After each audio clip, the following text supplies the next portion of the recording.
அது மாதிரிதான் பேட்மேன் மேல இருந்து குதிச்சு ஒரே அடி அடிக்கிறது, அப்படி இங்க இருந்து வந்து ஒருத்தர் நிறைய கேரக்டர் நமக்கா பேர் தெரியாது, குழந்தைகளை கேட்டா அத்தனை தெரியும். அந்த அளவுக்கு இருக்கக்கூடிய விஷயங்கள் இன்னைக்கு அதிகமாயிருச்சு. அதே சிந்தனையில தான் அவங்க தூங்குறாங்க. அந்த சிந்தனை என்ன ஆகும்னா அவங்க எந்திரிக்கும் போதும் அதுதான் மனசுல அவங்களுக்கு நிற்குது. இது ஓவர் யூசேஜாக மாறி போயிடுது. அப்ப நமக்கு ஒரு டைம் லிமிட்ட செட் பண்ண வேண்டியிருக்கு. 5 நிமிஷம் நீ பார்க்கலாம், 10 நிமிஷம் நீ பார்க்கலாம், ஏன்னா ஹோம்ஒர்க் முடிச்சுட்டு 10 நிமிஷம் நீ பார்க்கலாம். ஒரு டைம் லிமிட்ட செட் பண்ணி அவங்களுக்கு கொடுத்து இதன்படி நீ செய்யணுங்கிறத நமக்கு இல்லையா. நீ இஷா முடிச்சுட்டு வா, முடிச்சுட்டு நான் 10 நிமிஷம் தரேன். அப்ப தொழுகையும் சரியாயிடும், இதுவும் சரியாயிடும். ஒரு 10 நிமிஷம் மட்டும். அந்த போன் பாக்குறது எங்க பார்க்கணும்? ஹால்ல இருந்து உங்களுக்கு பக்கத்துல இருந்துதான் பார்க்கணும். அப்படியே பெட்ரூம்குள்ள போய் ஓரமா உட்காந்து பார்க்க கூடாது, மொட்டை மாடிக்கு போயிட்டு பார்க்க கூடாது. இதை நீங்க ஸ்ட்ரிக்டா உங்களுக்கு நீங்க உங்க குழந்தைங்களுக்கு ரூல்ஸ் ஃப்ரேம் பண்ணி ஆகணும். மொபைல் போன்ல ரொம்ப பார்க்க வேண்டியது ஓவர் யூசேஜ். மூணாவது என்னன்னா ராங் யூசேஜ், தவறான பயன்பாடு. இன்னைக்கு பெற்றோர்களுக்கு தெரியாத எத்தனையோ விஷயங்கள் பிள்ளைகளுக்கு தெரியும். எப்படி போகணும், எப்படி ஹைட் பண்ணி வைக்கணும், மறைச்சு வைக்கணும். அப்படி நீங்க எடுத்தா கூட என் பையன் ரொம்ப நல்ல பையன்னு சொல்ற அளவுக்கு என்னென்ன பண்ணணுங்கிறதெல்லாம் ஒரு பையனுக்கு தெரியும். இப்ப நம்ம அந்த ராங் யூசேஜுக்கான வழிமுறையில நாம கொடுக்கூடாது. அந்த டைம் செட் பண்ணி இதுதான் போதும், அவ்வளவுதான், முடிச்சிரு. அந்த மாதிரியான விஷயங்கள் படி நம்ம பண்ணணும். மொபைல் போன்ல ரொம்ப ஜாக்கிரதையாக இருக்கணும். அடுத்து ஜாக்கிரதையாக இருக்க வேண்டிய இன்னொரு விஷயம் என்னன்னா ஆண் பெண் உறவு. என் பையன் சொத்த தங்கம், அவ இப்படி எல்லாம் பண்ண மாட்டா அப்படின்னு இருந்தாலும் கூட நாம இந்த விஷயத்துல நாம கொஞ்சம் நம்மளுடைய பிள்ளைகளுக்கு எடுத்து சொல்ல வேண்டிய கடமையில இருக்கோம். ஏன்னா இன்னைக்கு உலகம் அப்படிப்பட்ட சூழ்நிலை போயிட்டு இருக்கு. இன்னைக்கு கல்லூரிகள்லையும் வேலை செய்யக்கூடிய இடங்கள்லயும் இருந்த அந்த ஆண் பெண் உறவுகள், அந்த பிரச்சனைகள் எல்லாம் இன்னைக்கு பள்ளிக்கூடங்கள்ல வந்த நிலை வந்துட்டு இருக்கு. அந்த அளவுக்கு பிரச்சனைகள் இருக்கு. அப்போ யாரிடம் எப்படி பழக வேண்டும் என்கின்ற அந்த வரையறையை நம்ம கொஞ்சம் அவங்களுக்கு எடுத்து சொல்லணும்.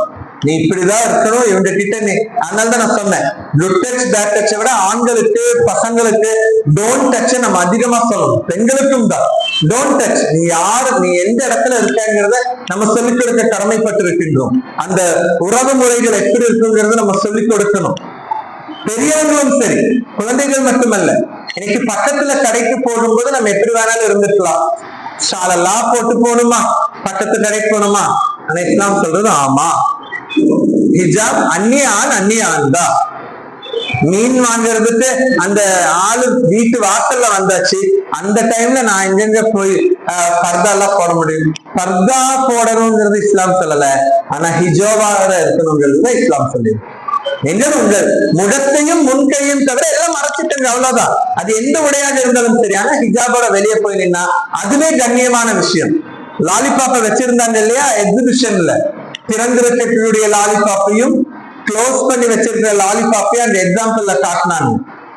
மொய்க்கிறது எதுல திறந்திருந்தால், அதுதான் இன்னைக்கு நடந்துட்டு இருக்கு. இன்னைக்கு பாருங்க, கொல்கத்தால நடந்த விபரீதம் நம்ம படிச்சிருக்கோம். ஒரு 10 நாளுக்கு முன்னாடி நடந்த கொல்கத்தாவுடைய அந்த டாக்டர்னுடைய விபரீதத்தை நம்ம படிச்சிருப்போம். காஷ்மீர்ல நடந்த விபரீதத்தை நம்ம படிச்சோம். குஜராத்ல பல்கீஸ் பானுவை பத்தி நம்ம படிச்சோம். எவ்வளவு பிரச்சனைகள். ஆனா நம்மளுடைய காரியங்கள் சரியான விதத்துல ஹிஜாபோட நிலையில இருக்கிறதுதான் இஸ்லாம் நமக்கு கொடுத்திருக்கிற பாதுகாப்பு வளையம். அது கண்ணியமான உடை. அந்த கண்ணியத்தை நம்ம செடைக்கும் போதுதான் இது மாதிரியான பிரச்சனைகள் எல்லாம் தலை தூக்குகின்றதுங்கிறத நம்முடைய பிள்ளைகளுக்கு நம்ம சொல்லிக் கொடுக்கிறதுக்கு நம்ம கடமைப்பட்டு இருக்கின்றோம். உடை விஷயத்திலும் சரி, யாரிடம் பழகலாமும் சரி, எப்படி இருக்கணுங்கிறதும் சரி, எல்லாவற்றையும் அவங்களுக்கு நம்ம சொல்லிக் கொடுப்பதற்கு கடமைப்பட்டு இருக்கின்றோம். பொதுவாக பெரியவங்க எப்படி சொல்லும் போது சில காலேஜ் ஸ்டூடெண்ட்ஸ் இங்க இருக்கலாம், இல்ல ஸ்கூல் ஸ்டூடெண்ட்ஸ் இருக்கலாம், எல்லாம் சொல்லும் போதெல்லாம் நமக்கு சங்கடமா தான் இருக்கும். இந்த அம்மா மீன் தன்னுடைய குட்டி மீன்கிட்ட சொல்லும். இந்த ஃபைண்டிங் நீமோன்னு சொல்லி ஒரு படம் வந்தது, கார்ட்டூன் படம், ஃபைண்டிங் நீமோன்னு சொல்லி. அதுல அந்த அப்பா மீன் சொல்லும், நீ போகாத அப்படின்னு சொல்லி. அது மாதிரி ஒரு அப்பா மீன் தன்னுடைய குட்டி மீனுக்கு அட்வைஸ் பண்ணுது, பாரு நீ இப்படி போகாத, ஏதாவது புழுவை பார்த்தா உடனே போய் லபட்னா அதை சாப்பிடாத, நீ அதை போய் நீ சாப்பிட்டா நீ வேற ஒரு உலகத்துக்கு கொண்டு போகப்படுவாய். அப்படி கொண்டு போய் அங்க உன்னை என்ன பண்ணுவாங்கன்னா தண்ணி இல்லாத இடத்துல விடுவாங்க, அப்படியே உன் மேல மசாலா தேய்ப்பாங்க, உன்னை அப்படியே எண்ணெய் சட்டியில எடுத்து வறுத்து போடுவாங்கன்னு சொல்லும் போதெல்லாம் அந்த மீன் குட்டிக்கு தெரியாது அது என்னது, அது என்ன வேற ஒரு உலகம், தண்ணி இல்லாத உலகம், அப்படி ஒரு உலகம் இருக்குமா அப்படின்னு தான் அந்த மீன் நினைக்கும். ஆனா அந்த புழுவை சாப்பிட்டு சிக்கி மேல போய் அங்க வந்து மசாலா தடவும் போதுதான் அந்த மீன் குட்டி நினைக்கும், ஆமா என்னுடைய அப்பா அன்னைக்கே சொன்னாரு இப்படி என்ன மசாலா தடவுவாங்க, அடுத்த ஸ்டேஜ் என்ன எண்ணெய் சட்டியில போட்டு பொரிப்பாங்க அப்படிங்கிறது அப்பதான் ஞாபகம் வரும். இன்னைக்கு பெற்றோர்கள் தங்களுடைய பிள்ளைகளுக்கு செய்ய வேண்டிய மிகப்பெரிய அறிவுரை இது. குழந்தைகள் பெற்றோரிடம் கேட்க வேண்டிய மிகப்பெரிய அறிவுரை இது. சொல்லும் போதெல்லாம் புரியாது, போன பாட்டதுன்னு சொல்லும் போது புரியாது, அந்த ஃப்ரெண்ட்ஷிப்பை பத்தி சொல்லும் போது புரியாது, ஆனால் அது பிரச்சனைக்கு வழிவகுக்கும் என்பதுல கொஞ்சம் கவனம் என்பது மிக மிக அவசியமாக இருக்கிறது. அன்பிற்கினியவர்களே, அடுத்ததாக நம்முடைய சிந்தனை ரீதியான விஷயத்துல நாம கொஞ்சம் சில மாற்றங்கள் ஏற்படுத்த வேண்டியிருக்கிறது. சிந்தனை ரீதியான விஷயங்கள், இவ்வளவு பிரச்சனைகள் எல்லாம் இருக்கு, இவ்வளவு பிரச்சனை, நிறைய பிரச்சனைகள் இருக்கு, இதுல இருந்து எப்படி நம்ம மாற்றலாம் அப்படின்னு பார்த்தா அல்லாஹ் அழகா குர்ஆன்ல சொல்லி காட்டுகிறான், இன்ன ஸலாத தன்ஹா அனில் ஃபஹ்ஷாஇ வல் முன்கர். ஹயா அப்படின்னா வெட்கம், வெட்கம். இந்த வெட்கத்துக்கு ஆப்போசிட் தான் இந்த ஃபஹாயிஷ்னு சொல்ற, இந்த ஃபஹ்ஷாய்னு சொல்றல வெட்கம் கெட்ட அப்படிங்கிறது. அப்ப ஹயா அப்படின்னு சொல்ற இந்த வெட்க உணர்வுங்கிறது ஒவ்வொரு மனிதனுக்கும் அவசியமா இருக்கு, ஒவ்வொரு மனிதனுக்கும் அவசியம். அது இருந்தால் அவன் நல்ல நிலையில இருக்கலாம். அப்ப அந்த வெட்கம் கெட்ட செயல்களில் இருந்தெல்லாம் நம்மை காப்பாற்றக்கூடியது எதுன்னா இன்ன ஸலா, நிச்சயமாக தொழுகை. இந்த தொழுகை இருந்ததுன்னா இது மாதிரியான எல்லா தவறுகளிலிருந்தும் ஒழுக்க கேடுகளிலிருந்தும் நம்மால் நம்மை காப்பாற்ற முடியும். இன்ன ஸலாத தன்ஹா அனில் ஃபஹ்ஷாஇ வல் முன்கர், தீய முன்கர் எல்லா விதமான தீமையான விஷயங்களிலிருந்தும், ஃபஹ்ஷா வெட்கமான விஷயம், வெட்கம் கெட்ட செயல்களிலிருந்தும் தொழுகை நம்மை காக்கின்றது. அதனால நபி ஸல்லல்லாஹு அலைஹி வஸல்லம் அழகா சொன்னாங்க, இங்க ஒழு பண்ணி கரெக்டா தொழ போயிட்டு அப்படி இலையில பழுத்த இலையில அப்படி உதிர்ற மாதிரி நம்மளுடைய பாவங்கள் உதிர்ந்துடும். நம்ம லுஹுர் தொழுகிறோம், அஸ்ர் தொழும் போது நம்ம ஏதாவது பாவம் செஞ்சா கூட போயிடும்.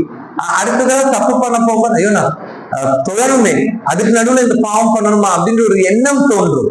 அந்த தவறான எண்ணத்திலிருந்து நம்மை இந்த தொழுகை நம்மை காப்பாற்றக்கூடியதாக இருக்கிறது. ஒண்ணு. இரண்டாவது, நாம எல்லோரும் நம்முடைய வீடுகள்ல கடைபிடிக்க வேண்டிய ஒரு விஷயம் இருக்கு.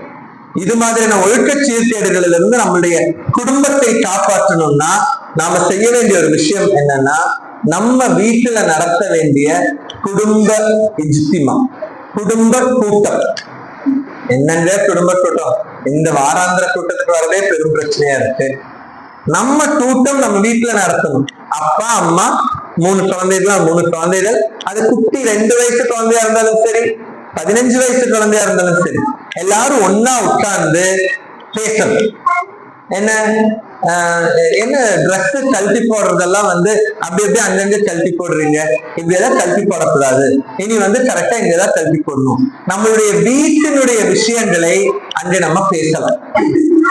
போன தடவை மாமா வந்தப்போ நீ வந்து சலாம் சொல்லவே இல்லை, அதை நீ தவிர்த்து இருக்கலாம், நீ சலாம் சொல்லி இருந்தா நல்லா இருந்திருக்கும் அப்படின்னு நம்ம அங்க சொல்லலாம்.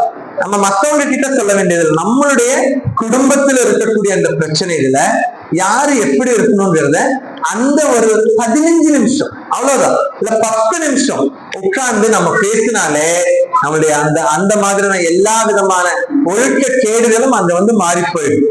அப்ப உடனே ஒரு 5 வயசு குழந்தை இருந்தா சொல்லும், நேற்று அண்ணன் வந்து அங்க போகும்போது என்னை எட்டி மிதிச்சா, சும்மா சொல்லுவது. அப்ப நம்ம சொல்லலாம், எப்படி பண்ணக்கூடாது, நீ சாரி சொல்லு, இதுமே அப்படி பண்ண அப்படின்னு நம்ம சொல்ல முடியும். அப்ப எல்லா விஷயங்களும் நம்ம என்ன நினைக்கிறோம்னா அவங்க குழந்தைகள் தான், குழந்தைகள் கிட்ட நம்ம என்ன பேச வேண்டியிருக்கு அப்படின்னு நம்ம நினைக்கிறோம். ஆனா அந்த மாதிரி உட்கார்ந்து பேசும்போது அவங்க கிட்ட கேட்கலாம், சரி அப்ப அடுத்த தடவை இதாவது நம்ம என்ன கலர்ல நம்ம வீட்டுக்கு பெயிண்ட் அடிக்கலாம், சும்மா கேட்கலாம் நம்ம அவங்க கிட்ட. அவங்க ஏதாவது சொல்லுவாங்க, அவங்களும் நம்ம கூட இந்த அட்டாச்மெண்டோட இருப்பாங்க. நம்ம பெற்றோர்கள் கூட கொஞ்சம் அட்டாச்மெண்ட் அவங்களுக்கு வரும். நம்ம அவங்க கிட்ட கேட்கும் போது பேசும்போது அவங்களும் நம்ம கிட்ட பேசுவாங்க. இல்லாட்டினா பொதுவா தெரியும், ஒரு 13 வயசானா அப்படியே மகன்கள் அப்படியே அப்பா கிட்ட இருந்த எல்லாம் அம்மா கிட்டதான் ஏதாவது இல்லையா? உண்மைதானே அது? அப்பா கிட்ட கேட்கவே மாட்டாங்க, அம்மா கிட்டதான் கேட்பாங்க. அப்படியே ஒரு இடைவெளி வந்துருது. அது அவங்க புரிஞ்சு வரும்போது, அவங்க அப்பாவாகும் போது அவங்க புரிஞ்சுக்குவாங்க. ஆனா அப்படியே ஒரு இடைவெளி வந்துருது. அதை போக்கணும்னா நம்ம இது மாதிரியான மீட்டிங்ஸ் அங்க உட்கார்ந்து பேசுறதுங்கிறது மிக முக்கியமான விஷயம். அப்படி நம்ம பேசும்போது அங்க இருக்கக்கூடிய பிரச்சனைகள், ஒழுக்க சீர்கேடுகள் எல்லாத்தையும் குறித்தும் நம்மளால பேச முடியும். அன்பிற்கினியவர்களே, நம்ம ஃபர்ஸ்ட் சொன்ன பாயிண்ட்டுக்கு மீண்டும் நம்ம வருவோம். நம்ம இந்த உலகத்துல வந்ததே நாம் மற்றவர்களை திருத்துவதற்காக. அல்லாஹ் குர்ஆன்ல தெளிவா சொல்லக்கூடிய விஷயம் அது. நீங்கள் சிறந்த சமுதாயமாக இருக்கிறீர்கள், ஏன்னா நீங்கள் நன்மையை ஏவுகின்றீர்கள், தீமையை தடுக்கின்றீர்கள். நன்மையை ஏவுறதுனா ஒழுக்கத்தை, நல்ல விஷயங்களை எல்லாத்தையும் மற்றவங்களுக்கு சொல்லி சொல்லி அதை அப்படியே டெவலப் பண்றது. அப்படி வேணும், அந்த இதை வெளிப்படுத்துறது. உங்களுக்கு இந்த சூரத்து சஃப்ல இருக்கக்கூடிய ஒரு வார்த்தை இருக்கு. هو الذي أرسل رسوله بالهدى ودين الحق ليظهره على الدين كله ولو كره المشركون. அப்போ ரசூல்மார்கள் எல்லாம் அனுப்புனது எதற்கு தெரியுமா? ரசூல் எல்லாம் அனுப்புனது சத்தியத்தை ஹக்க சொல்றதுக்காக. எல்லாம் சொல்றது எதுக்குன்னா லியுல்ஹிரஹு. இல்ஹார்னு நம்ம தஜ்வீத் சட்டத்துல படிச்சிருப்போம்ல. இல்ஹார்னா என்ன? இல்ஹார்னா வெளிப்படையா ஓடுறது இல்லையா? இல்ஹார்னா வெளிப்படையா பண்றதுதான் இல்ஹார். அதுதான் அல்லாஹ் தஆலா சொல்றாரு, நீங்கள் வெளிப்படுத்தணும். மற்ற தீனை விட எல்லாம் இது பெருசுப்பா, இஸ்லாம் பெருசுப்பா அப்படிங்கிறத அங்க வெளிப்படுத்தக்கூடிய விதத்துல இருக்கணும். அந்த விதத்துல நம்ம இஸ்லாத்தை பிறருக்கு எடுத்து சொல்ல நாம கடமைப்பட்டிருக்கின்றோம். இது நம் மீது இருக்கக்கூடிய அடிப்படையான கடமை. அடப்பாப்பா, நீங்க இப்படி பேசிட்டு போயிருவீங்க, வீட்டு பிரச்சனை நமக்கான தெரியும். எவ்வளவு கஷ்டம் இருக்கு, எவ்வளவு பிரச்சனை இருக்கு, அதுக்கு நடுவுல இதெல்லாம் பண்ண முடியுமா? அதுக்கு கொஞ்சம் ரெஸ்ட் எடுத்ததுக்கு அப்புறம் பாத்துக்கலாம், குழந்தைகளுக்கு எல்லாம் கல்யாணம் ஆகட்டும், அதுக்கப்புறம் பாத்துக்கலாம் அப்படின்னு நம்ம நினைச்சு விட முடியாது. வயநாடு நமக்கு கண் முன்னாடி இருக்கக்கூடிய உதாரணம். 1 மணிக்கு சிரிச்சு பேசிட்டு இருந்த மக்கள் 2:30 மணிக்கு எதற்காக மவுத்தாகிறோம்னே தெரியாம மவுத்தாகி போனாங்க. நாளைக்கு பார்க்கலாம்னு எத்தனையோ வியாபாரங்கள் அங்க முடிவு பண்ணிருப்பாங்க. நாளைக்கு செய்யலாம்னு எத்தனையோ கணவன் மனைவிகள் பேசி வச்சிருப்பாங்க. நாளைக்கு ஃபீஸ் கட்டலாம்னு எத்தனையோ குழந்தைகள் கிட்ட சொல்லி வச்சிருப்பாங்க. நாளைக்கு பாக்ஸ் வாங்க போறோம்னு எத்தனையோ குழந்தைகள் சந்தோஷமா இருந்திருப்பாங்க. ஆனா எல்லாமே ஒரே இதுல முடிஞ்சு போயிடுச்சு இல்லையா? மரணம் எப்ப வரும் நமக்கு தெரியாது. எப்ப வேண்டுமானாலும் நமக்கு மரணம் வரக்கூடியதாக இருக்கு. அப்போ அந்த மரணம் வருவதற்கு முன்னாடி நாம இந்த விஷயங்களை பிறருக்கு எடுத்துச் செல்வதற்கு கடமைப்பட்டிருக்கின்றோம். இல்லையா? நிச்சயமாக ஒவ்வொரு ஆத்மாவும் மரணத்தை சுவைக்க வேண்டியிருக்கிறது. அந்த மரணம் வருவதற்கு முன்னால் இந்த வாழ்க்கையை சரியான விதத்துல வாழ்ந்து அதை பிறருக்கும் எடுத்து காட்டுகின்ற விதத்துல வாழ்றதுதான் மனிதன் இந்த உலகத்தில் படைக்கப்பட்டதனுடைய நோக்கம். அதைத்தான் நபிமார்கள் செய்தார்கள், அதைத்தான் இப்பொழுது நாம் செய்ய கடமைப்பட்டிருக்கின்றோம். இந்த ஒழுக்கத்தை குறித்து எல்லோருக்கும், நம் குடும்பத்துல, நம்மளுடைய பக்கத்து வீட்டுல, நம்மளுடைய வீதியில எல்லாம் சொல்லி சொல்லி மாற்ற வேண்டியது நம்முடைய எக்ஸ்ட்ரா வேலை அல்ல, அடிப்படையான வேலை என்பதை உணர்ந்து செயல்பட வேண்டும். அல்லாஹ் சுப்ஹானஹு வ தஆலா நம் அனைவருக்கும் இஸ்லாத்தினுடைய பணியை செய்து இஸ்லாத்தை மேலோங்க செய்வதற்குண்டான பணியை செய்யக்கூடிய பாக்கியத்தை தந்தருள்வானாக. அதற்குண்டான மன வலிமையையும் ஆரோக்கியத்தையும் நம் அனைவருக்கும் தந்தருள்வானாக. வாஹிரு தஅவானா அல்ஹம்துலில்லாஹி ரப்பில் ஆலமீன். அஸ்ஸலாமு அலைக்கும் வரஹ்மத்துல்லாஹி வ பரகாத்துஹு.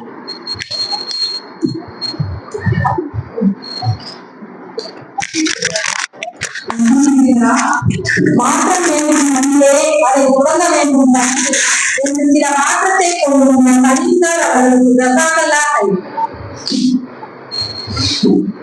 அடுத்ததாக என்னுடைய வாழ்க்கை வரவேற்புரையிலே தொடர்ச்சியாக நமக்காக வேண்டிய நமக்கு ஒரு சகோதரி, நம்மளுடைய முஸ்லிம் சமுதாயத்தில் தேர்ந்தெடுக்கப்பட்ட முதல் நகர மன்ற தலைவர் சகோதரி கல்வி அவர்களை ஒரு சிறிய வாழ்த்தை அன்புடன்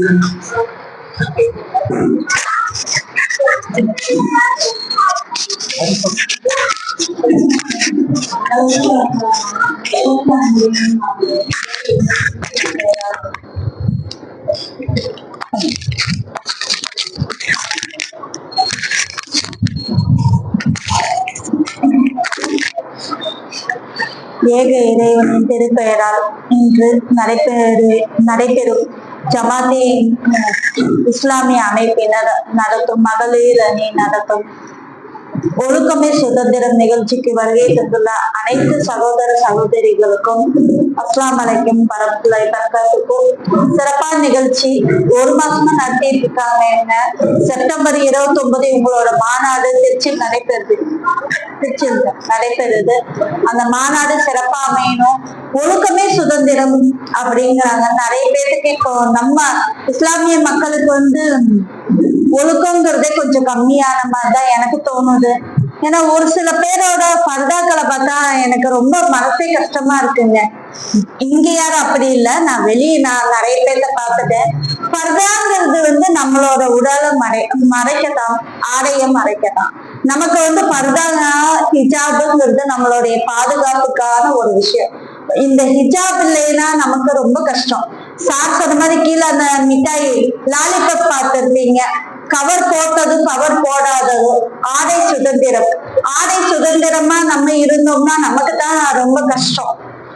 ஆனா இப்பத்த மக்கள் வளரும் இளம் தலைமுறையினர் பர்தாக்காக அதிகமா காசு செலவு பண்றாங்க. ஆனா அதுல ஒரு முழுமையான பர்தாக்கள் யூஸ் பண்றாங்க. ஒரு டைட்டான பர்தா போடுறாங்க, ஒரு ஹிஜாப் ஒழுக்கமா போடுறதுல அது ரொம்பவுமே மனசு கஷ்டமா இருக்கு. ஏன் இப்படி நம்ம பர்தா நல்ல ஒழுக்கமா போடணும். உங்களோட குழந்தைங்கள்கிட்ட பெண் குழந்தைங்கள் இருந்தா சொல்லுங்க. வயதுக்கு வந்த பெண் குழந்தைங்களுக்கு இப்போ அதிகமா பர்தாக்கள்ல வெறும் மக்கா மட்டும் போட்டு வெளியே விடுறாங்க. ஏன் இப்படி விடுறாங்கன்னு தெரியல. ஒரு குழந்தை அப்படி வர்றதுனால இன்னொரு குழந்தை என்ன கேட்கறதுன்னா, நான் எதுக்கு பர்தா போடணும், அவ்வளவு வயசுக்கு வந்துட்டான்ல, நான் எதுக்கு பர்தா போடணும், அவளே போடல நான் போடல அப்படிங்கிற மாதிரி ஒரு மனப்பான்மை குழந்தைங்க கிட்ட வருது. அதனால எல்லா குழந்தைங்கிட்டையும் வயதுக்கு வந்த பெண் குழந்தைகள் பர்தா போடுறதுக்கு அனுமதிங்க. நல்ல முறையில பர்தா வாங்கி கொடுங்க. அதிக செலவுல பர்தாக்கள் வாங்கணும்னு இல்லை, கம்மியான விலையிலேயே நிறைய பர்தாக்கள் இருக்கு. நல்ல தொலைன்னு பர்தாக்கள் வாங்கி கொடுங்க. அடுத்து ஒழுக்கம் பேரண்ட்ஸ் கிட்ட கண்டிப்பா என்ன சொல்லணும்னா, முக்கியமான விஷயம் குழந்தைங்க கிட்ட டைம் ஸ்பெண்ட் பண்ணுங்க. சாயங்காலம் ஸ்கூல்ல இருந்து வந்தோடனே கொஞ்சம் குழந்தைங்களை உட்கார வச்சு அவங்க கிட்ட நல்ல விதமா பேசுங்க. இன்னைக்கு உங்க ஸ்கூல்ல என்னென்ன நடந்துச்சு, உங்க மதத்தால என்னென்ன நடந்துச்சு, அவங்க கிட்ட ஒரு கம்யூனிகேஷன் வச்சுக்கோங்க. அந்த கம்யூனிகேஷன் வச்சுக்கிட்டீங்கன்னா அவங்க அந்த விஷயத்த அன்னைக்கே உங்ககிட்ட டைம் ஸ்பெண்ட் பண்ணி சொல்லிடணும். அந்த விஷயம் நடந்துச்சுனாவே குழந்தைங்களுக்கும் ஒரு பாதுகாப்பு இருக்கும். அடுத்து நிறைய பெண் குழந்தைங்களுக்கு நிறைய அறிவுரையை எல்லாம் சொல்றாங்க. ஆனா ஆண் குழந்தைங்களுக்கு ஆரம்பத்துல இருந்தே சின்னல இருந்தே எந்த ஒரு பெண்ணை பார்த்தாலும் ஒரு சகோதரத்துவமா பழகுங்க. Don't touch. சார் சொன்னா டோன்ட் டச். மகரம் இல்லாத பெண்கள் கிட்ட பேசவும் கூடாது. Don't touch. நீங்க விளையாடுங்க, என்ன பண்ணுங்க. ஆனா யார்கிட்டயும் அதிக அளவுல ஒரு பழக்கத்தை வச்சுக்காதீங்க. அப்புறம் தாய்மார்கள் ஆண் குழந்தைங்களுக்கு அதிகமா சப்போர்ட் பண்றாங்க. இது எப்படி கொண்டு வரும்னா, ஆண் குழந்தைகள் இப்ப அதிகமா ஐபோன் விரும்புறது, டியூக் பைக்கு, கேடிஎம் பைக்கு அதெல்லாம் வேணும் அப்படின்னு சொல்லிட்டு ரொம்ப அதிக செலவினங்களுக்கு ஆண் குழந்தைகள் தங்களை தாய் கிட்ட போய் சொல்லிட்டு வாப்பா கிட்ட சொல்லி கொஞ்சம் அதிகமா செலவினங்கள் பண்றாங்க. நம்மளோட தந்தைமார் கஷ்டப்படுறது தாய்மார்கள் தான் குழந்தைங்களுக்கு எடுத்து சொல்லி அவங்களுக்கு புரிய வச்சு அவங்களுக்கு ஒரு நல்ல ஒழுக்கத்தை கற்றுக் கொடுக்கணும். நம்ம பெண் பிள்ளைகள் வயதுக்கு வந்தோம்னா பர்தாவை போடு, அடக்க உடக்கமா இரு, மாலை நேரத்துல வெளியே போக கூடாதுன்னு நம்ம சொல்றோம். அதே ஆண் குழந்தைங்க ஒரு 10-11 வயசு ஆயிடுச்சுனாவே தலையில் தொட்டி போடுங்கப்பா, பள்ளிக்கு 5 நேரம் தொழுக போங்க. இதெல்லாம் வந்து தாயாவது தந்தையாவது சொல்லி கொடுக்கணும். தந்தைமார் பள்ளிக்கு போகும்போது ஆண் பிள்ளைகளை பள்ளிக்கு கூட்டு போகணும். தாய்மார் வந்து தொழுகும் போது பெண் பிள்ளைகளை நீயும் ஆமா தொழுமா, குரான் ஓடுமா எல்லாமே சொல்லி நம்ம பெண் பிள்ளைகளை நம்மளோட ஒழுக்கத்துக்கு கொண்டு வரணும்னு கேட்டுக்கிறேன். அருமையான வாய்ப்பளித்தமைக்கு நன்றி.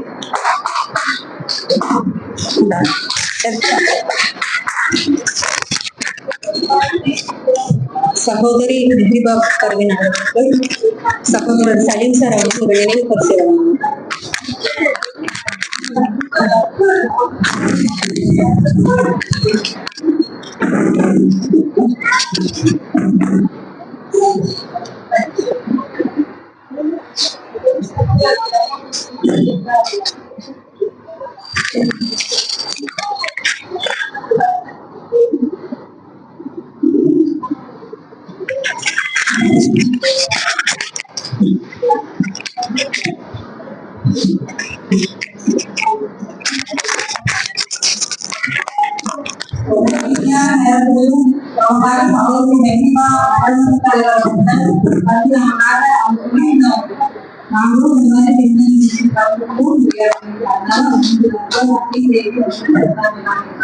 அடுத்தபடியாக இடைமுறை டாக்டர் சுமேஷ்மார் அவர்கள் மேட்டுப்பாளையம் ஜமாத்தை